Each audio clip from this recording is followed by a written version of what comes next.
Hello friends, आप सभी का स्वागत है आपके अपने यूट्यूब चैनल रॉयल विहार बोर्ड में। इस चैनल के माध्यम से आप सभी को क्लास 10th के बोर्ड एग्ज़ाम की तैयारी बिल्कुल ज़बरदस्त और बिल्कुल परफेक्ट तरीके से कराई जाती है।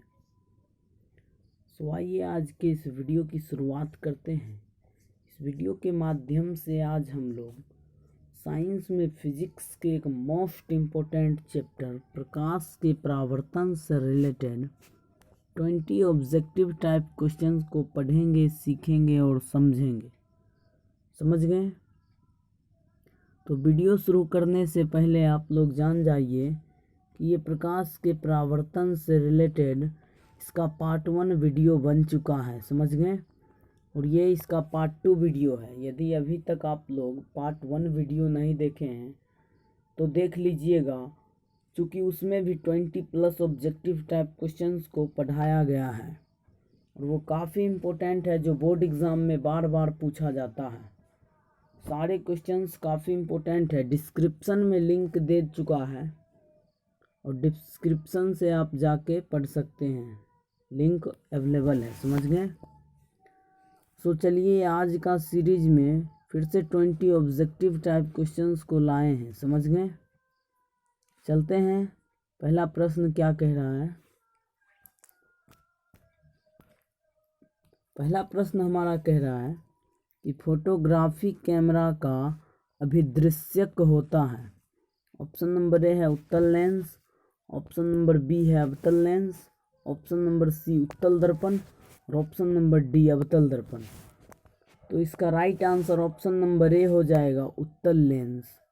फोटोग्राफी कैमरा का अभिदृश्यक किसका होता है?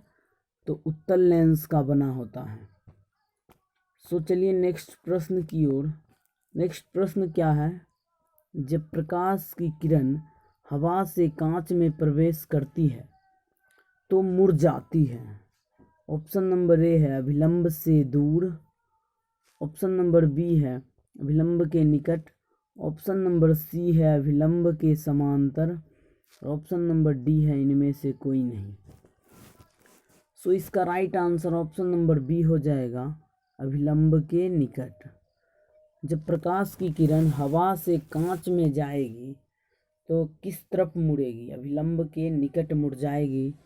Option number B is the right answer. चलते हैं नेक्स्ट प्रश्न की ओर। नेक्स्ट प्रश्न क्या है?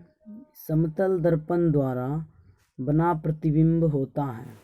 ऑप्शन नंबर ए है वास्तविक, ऑप्शन नंबर बी है काल्पनिक, ऑप्शन नंबर सी है दोनों और ऑप्शन नंबर डी है इनमें से कोई नहीं। तो इसका right answer option number B हो जाएगा। जो समतल दर्पण होता है उससे काल्पनिक प्रतिबिंब बनता है। समझ गए? इसका right answer option number B हो जाएगा। चलते हैं नेक्स्ट क्वेश्चन की ओर। नेक्स्ट क्वेश्चन क्या कह रहा है हमारा कि प्रकाश के परावर्तन के कितने नियम हैं?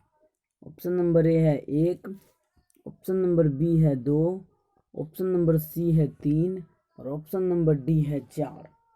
तो जो हमारा प्रकाश का परावर्तन है, कितने नियम हैं उसके? तो प्रकाश के परावर्तन के 2 नियम हैं। इसका right answer option number B हो जाएगा। समझ गए? Option number B is the right answer. चलते हैं नेक्स्ट प्रश्न की ओर। नेक्स्ट प्रश्न क्या है? नेक्स्ट प्रश्न क्या कह रहा है कि साइड मिरर के रूप में प्रयुक्त होता है। ऑप्शन नंबर ए है अवतल दर्पण, ऑप्शन नंबर बी उत्तल दर्पण, ऑप्शन नंबर सी है उत्तल लेंस और ऑप्शन नंबर डी है प्रिज्म। तो साइड मिरर के रूप में किस दर्पण का प्रयोग किया जाता है? तो इसका right answer option number B हो जाएगा, उत्तल दर्पण का प्रयोग किया जाता है साइड मिरर के रूप में। गाड़ी के साइड मिरर के रूप में उत्तल दर्पण का प्रयोग किया जाता है। समझ गए? इसका right answer option number B हो जाएगा। चलते हैं नेक्स्ट क्वेश्चन की ओर। नेक्स्ट क्वेश्चन क्या है? काफ़ी इम्पोर्टेंट क्वेश्चंस है। इस टाइप के क्वेश्चंस बोर्ड एग्ज़ाम में बार बार पूछे जाते हैं और इस बार भी चांस बहुत ज़्यादा है इस टाइप के क्वेश्चंस को आने के। इसलिए मैं सारा VVI ऑब्जेक्टिव क्वेश्चंस पढ़ा रहा हूँ, समझ गए। नोटबुक में लिख के आप लोग याद कर लीजिएगा और पढ़िएगा, समझ गए, रिवीजन कर लीजिएगा। तो देखिए ये क्या कह रहा है, 2 डायोप्टर क्षमता वाले लेंस का फोकसांतर होता है। ऑप्शन नंबर ए है 20 सेंटीमीटर, ऑप्शन नंबर बी है 30 सेंटीमीटर, ऑप्शन नंबर सी है 40 सेंटीमीटर और ऑप्शन नंबर डी है 50 सेंटीमीटर। तो इसका एक फॉर्मूला होता है जो पावर और फोकस में संबंध से इसका एक फॉर्मूला बनता है, समझ गए। तो इसका फॉर्मूला क्या होता है, P = 1/f, 1/f, जहाँ हमारा f फोकस दूरी है और P पावर है। तो पावर हमें दे रखा है 2 डायोप्टर और फोकसांतर पूछ रहा है, समझ गए। तो P = 1/f होता है। ये 1 क्या है, ये 1 मीटर है, 1 मीटर। तो यहाँ पे हमारा आंसर जो है, आंसर हमारा सेंटीमीटर में है और यहाँ पे सारा आंसर हमारा सेंटीमीटर में है और फॉर्मूला में 1 ये जो है ये मीटर है, समझ गए। तो सेंटीमीटर में आंसर कैसे आएगा, जब मीटर को सेंटीमीटर में बदलेंगे तब आएगा। तो इस 1 मीटर को सेंटीमीटर में बदल दीजिए तो क्या होगा, 1 मीटर में 100 सेंटीमीटर होता है, समझ गए। तो हमारा फॉर्मूला क्या हो जाएगा, P = 100/f। तो पावर दे रखा है 2 डायोप्टर बराबर 100/f हो जाएगा। यहाँ 1 है तो बाय क्रॉस गुना होगा इसमें। तो f को यदि आप 2 से गुना कीजिएगा तो f × 2 हो जाएगा और यहाँ पे 100 बच जाएगा, समझ गए। तो f = क्या हो जाएगा, ये 100 और बटे में 2। जब आप 2 को काटिएगा, 100 को जब काटिएगा 2 से तो 50 आ जाएगा। तो ये 50 हमारा राइट आंसर हो जाएगा। तो फोकस निकल के क्या आ गया, फोकस 50 सेंटीमीटर निकल के आ गया, समझ गए। तो आप लोग इस फॉर्मूला को ध्यान रखिएगा, P = 1/f। कभी कभी एग्ज़ाम में डायरेक्ट फॉर्मूला ही पूछ देता है ऑब्जेक्टिव क्वेश्चन में, समझ गए।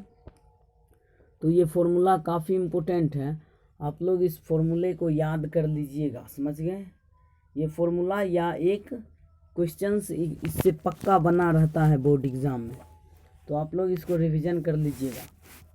सो इसका राइट आंसर क्या हो जाएगा, ऑप्शन नंबर डी हो जाएगा 50 centimetre. Option number D is the right answer, समझ गए। 50 सेंटीमीटर इसका राइट आंसर हो जाएगा। सो चलते हैं नेक्स्ट क्वेश्चन की ओर। नेक्स्ट क्वेश्चन क्या कह रहा है कि किसी उत्तल लेंस का फोकसांतर 50 सेंटीमीटर है तो उसकी क्षमता क्या होगी। फिर उसी टाइप का क्वेश्चन आ गया है, तो चलिए इसको भी सॉल्व कर लेते हैं। ऑप्शन नंबर ए दे रखा है +5 डायोप्टर, ऑप्शन नंबर बी दे रखा है -5 डायोप्टर, ऑप्शन नंबर सी दे रखा है -2 डायोप्टर और ऑप्शन नंबर डी दे रखा है +2 डायोप्टर। सो आइए फॉर्मूला से देखते हैं। तो फोकस हमें दे रखा है 50 सेंटीमीटर, मतलब सेंटीमीटर में फोकस दे रखा है। तो हमारा फॉर्मूला क्या होता है, P = 1/f, या ये 1 जो है इसको 100 भी लिख सकते हैं। 100 का है क्योंकि 1 मीटर में 100 सेंटीमीटर होता है। 1 मीटर लिखिए या 100 सेंटीमीटर लिखिए, दोनों इक्वल होता है, समझ गए। तो P = क्या हो गया हमारा 100/f। तो फोकस हमें दे रखा है 50 सेंटीमीटर, तो फोकस के जगह पे 50 पुट कीजिएगा। सो आइए P = 100/, फोकस के जगह ये 50 सेंटीमीटर हो जाएगा। जब 50 को काटिएगा, 100 को जब काटिएगा 50 से तो यहाँ पे 2 निकल के आ जाएगा। तो हमारा पावर क्या हो गया, पावर 2 निकल के आ गया, समझ गए। सो ऑप्शन में दे रखा है +5 डायोप्टर, ऑप्शन नंबर बी दे रखा है -5 dioptre, C number option -2 dioptre और डी नंबर ऑप्शन +2 डायोप्टर। तो यहाँ पे हमारा डायरेक्ट 2 प्लस में आ रहा है। तो यहाँ पे क्या कंडीशन है कि उत्तल लेंस का जो फोकसांतर होता है वो प्लस में होता है और यहीं पे यहाँ पे यदि अवतल लेंस रहता तो अवतल लेंस का फोकसांतर माइनस में होता है, समझ गए। यदि यहाँ पे अवतल लेंस की बात की होती, यहाँ पे यदि अवतल लेंस की बात की होती तो हमारा आंसर ये जो 2 है ये माइनस में हो जाता, समझ गए, माइनस में हो जाता। यहाँ पे बात किया है उत्तल लेंस का, तो उत्तल लेंस का फोकसांतर प्लस में होता है, तो हमारा राइट आंसर +2 डायोप्टर हो जाएगा, समझ गए। इस बात को आप कॉपी में नोट कर लीजिएगा, समझ गए। उत्तल लेंस का फोकसांतर प्लस और अवतल लेंस का फोकसांतर माइनस होता है, समझ गए। सो इसका राइट आंसर क्या हो जाएगा, P = +2 डायोप्टर, समझ गए। P = +2 डायोप्टर इसका राइट आंसर हो जाएगा। सो इसका right answer option number D हो जाएगा। चलते हैं नेक्स्ट क्वेश्चन की ओर। नेक्स्ट क्वेश्चन क्या कह रहा है कि काल्पनिक प्रतिबिंब होता है, ऑप्शन नंबर ए सीधा, ऑप्शन नंबर बी उल्टा, ऑप्शन नंबर सी दोनों और ऑप्शन नंबर डी है कोई नहीं। तो काल्पनिक प्रतिबिंब कैसा होता है, तो काल्पनिक प्रतिबिंब सीधा होता है। सो ऑप्शन नंबर ए इसका राइट आंसर हो जाएगा। चलते हैं नेक्स्ट प्रश्न की ओर। नेक्स्ट प्रश्न क्या कह रहा है कि किस दर्पण से हमेशा वस्तु से छोटा प्रतिबिंब प्राप्त होता है। ऑप्शन नंबर ए है समतल दर्पण, ऑप्शन नंबर बी है उत्तल दर्पण, ऑप्शन नंबर सी है अवतल दर्पण और ऑप्शन नंबर डी है कोई नहीं। तो कौन सा दर्पण है जिससे हमेशा वस्तु से छोटा प्रतिबिंब प्राप्त होता है, तो हमारा जो उत्तल दर्पण है, उत्तल दर्पण से हमेशा वस्तु से छोटा प्रतिबिंब प्राप्त होता है। सो इसका right answer option number B हो जाएगा। Option number B is the right answer. चलते हैं नेक्स्ट प्रश्न की ओर। नेक्स्ट प्रश्न क्या कह रहा है कि प्रकाश का वेग न्यूनतम होता है, मतलब प्रकाश का वेग सबसे कम किसमें होता है। ऑप्शन नंबर ए निर्वात में, ऑप्शन नंबर बी जल में, ऑप्शन नंबर सी वायु में और ऑप्शन नंबर डी कांच में। तो प्रकाश का वेग सबसे अधिक निर्वात में होता है और सबसे कम जो होगा वो कांच में होगा। सो इसका right answer option number D हो जाएगा। Option number D is the right answer, समझ गए।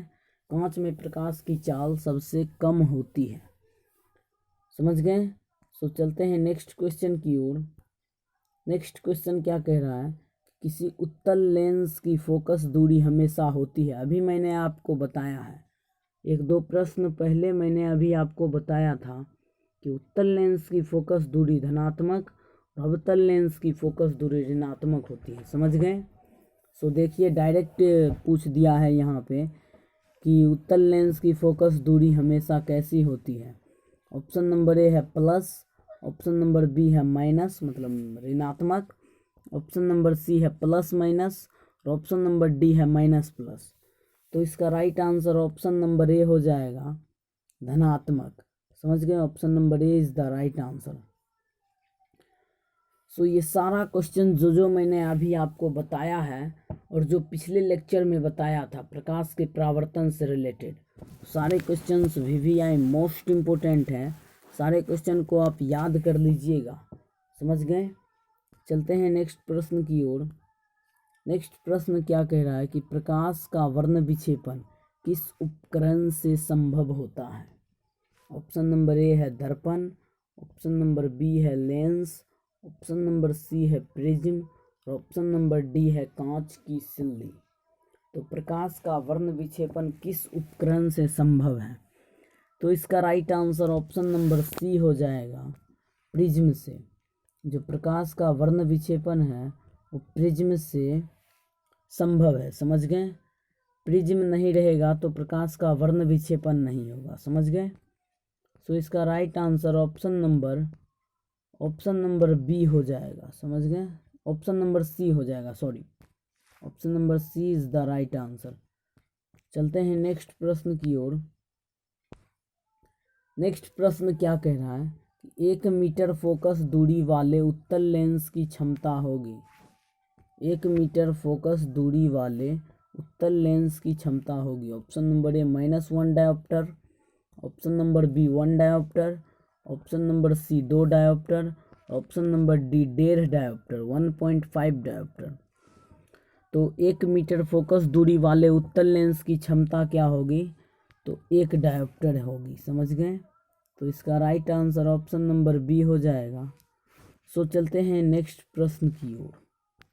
नेक्स्ट प्रश्न क्या कह रहा है कि किसी गोलीय दर्पण की वक्रता त्रिज्या 50 सेंटीमीटर है तो उसकी फोकस दूरी होगी। सो ये भी प्रश्न काफ़ी इम्पोर्टेंट है, एग्ज़ाम में बार बार पूछा जा चुका है। जो ये है फोकस दूरी और वक्रता त्रिज्या से रिलेटेड, इससे पीछे मैंने अभी आपको बताया पावर और फोकस दूरी से रिलेटेड लेंस की क्षमता वाला क्वेश्चन। समझ गए? तो ये दोनों काफ़ी इम्पोर्टेंट प्रश्न है, एग्ज़ाम में बार बार पूछे जाते हैं। हो सकता है इस बार के बोर्ड एग्ज़ाम में भी ये प्रश्न आपको दिखे। समझ गए? सो इन सभी क्वेश्चंस को आप लोग ध्यान से पढ़िएगा और नोट कर लीजिएगा कॉपी में। देखिए, दर्पण की वक्रता त्रिज्या कह रहा है कि कोई गोलीय दर्पण है, उसकी वक्रता त्रिज्या 50 सेंटीमीटर है तो उसकी फोकस दूरी क्या होगी? तो इसका एक फॉर्मूला होता है F=R/2। समझ गए? इस फॉर्मूला को आप लोग याद कर लीजिएगा, कभी कभी फॉर्मूला में रिलेशन आपको पूछ देगा। समझ गए? सो देखिए, हमें क्या दे रखा है? वक्रता त्रिज्या R की वैल्यू दे रखी है 50 सेंटीमीटर। समझ गए? और F की वैल्यू पूछ रखी है। तो अभी मैंने आपको अभी फॉर्मूला बताया, इस फॉर्मूला से ये क्वेश्चन जो है सॉल्व हो जाएगा। F=R का मान दे रखा है 50 सेंटीमीटर, 50 बैठाइएगा यहाँ पे और बटे में 2 कर दीजिएगा। तो 50 को काट दीजिए 2 से 25 बार में, 25 बार में कट गया तो फोकस निकल के क्या आ गया हमारा? 25 सेंटीमीटर। समझ गए? सो 25 सेंटीमीटर हमारा राइट आंसर हो जाएगा। So option number C is the right answer. Option number C है 25 सेंटीमीटर। समझ गए? ऑप्शन नंबर सी हमारा राइट आंसर हो जाएगा। चलते हैं नेक्स्ट प्रश्न की ओर। नेक्स्ट प्रश्न क्या कह रहा है कि प्रकाश के अपवर्तन के कितने नियम हैं? ऑप्शन नंबर ए है 2, ऑप्शन नंबर बी है ऑप्शन नंबर ए है 1, ऑप्शन नंबर बी है 2 और ऑप्शन नंबर सी है 3 और ऑप्शन नंबर डी है 4। तो प्रकाश के अपवर्तन के 2 नियम हैं। सो इसका right answer option number B हो जाएगा। Option number B is the right answer. चलते हैं नेक्स्ट प्रश्न की ओर। नेक्स्ट प्रश्न क्या है? किसी दर्पण से वस्तु को कहीं भी रखने से वस्तु के बराबर आकार का सीधा प्रतिबिंब बनता है तो दर्पण होगा। ऑप्शन नंबर ए है उत्तल, ऑप्शन नंबर बी है अवतल, ऑप्शन नंबर सी है समतल, ऑप्शन नंबर डी है समतल या उत्तल। आप कहीं भी खड़ा हो जाइए और उस दर्पण में देखिए तो उस दर्पण में आपका प्रतिबिंब हमेशा सीधा प्राप्त हो रहा है। तो वह कौन सा दर्पण है? तो इसका right answer option number D हो जाएगा, समतल तथा उत्तल दोनों। समतल तथा उत्तल दर्पण के सामने आप खड़ा हो जाइएगा तो आपका सीधा प्रतिबिंब बनेगा। समझ गए? सो इसका right answer option number D हो जाएगा। समझ गए? Option number D is the right answer. चलते हैं नेक्स्ट क्वेश्चन की ओर। नेक्स्ट क्वेश्चन क्या कह रहा है कि अवतल दर्पण से परावर्तन के बाद किरण किस बिंदु से गुजरेगी? ऑप्शन नंबर ए है सी, ऑप्शन नंबर बी है एफ मतलब फोकस, ऑप्शन नंबर सी है पी मतलब ध्रुव, ऑप्शन नंबर डी है सी और एफ के बीच मतलब वक्रता केंद्र और फोकस के बीच।